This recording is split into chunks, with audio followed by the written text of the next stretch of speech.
This is a case of some importance.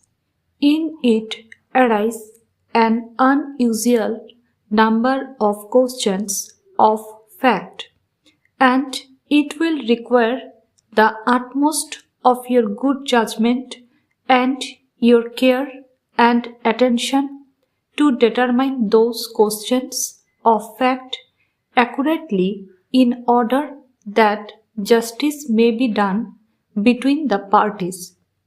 Those are questions which are exclusively for you to decide.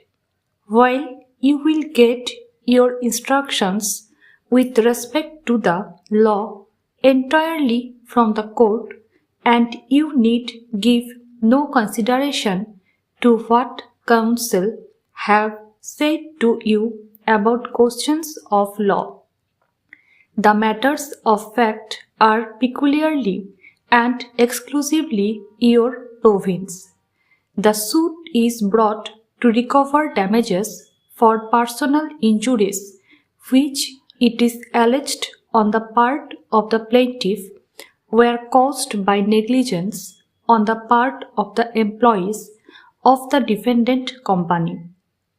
It appears that on the 16th of December 1892, the plaintiff in this case, a young man in his 22nd year, was a passenger on the car of the defendant company going southward on 6th Street.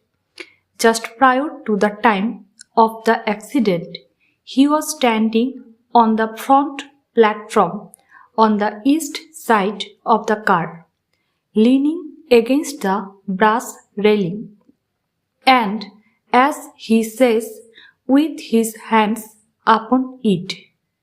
At Johnson Avenue, where the tracks of a railroad run, and where the track of the defendant crosses that railroad, or a short distance below Johnson Avenue, he either fell or was thrown or pushed off the car.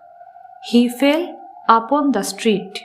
His leg came across the track and the wheel running against it so injured the leg that latter it required no amputations. Now it is contended for the plaintiff that this accident was due to negligence.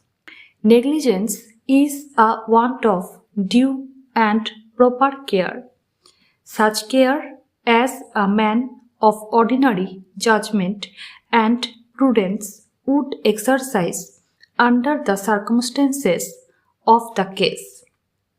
It is to be measured by those circumstances. The plaintiff tells you that the accident occurred in this way. He says that as the car approached Johnson Avenue, it slowed up.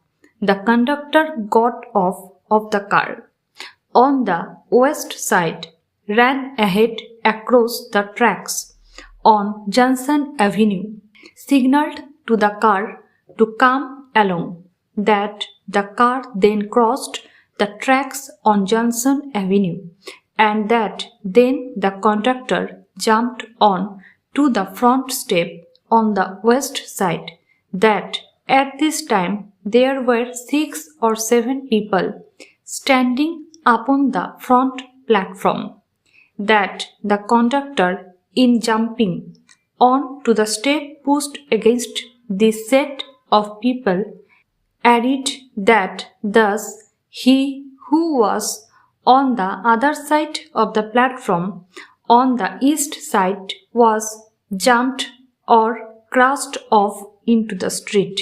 Full stop.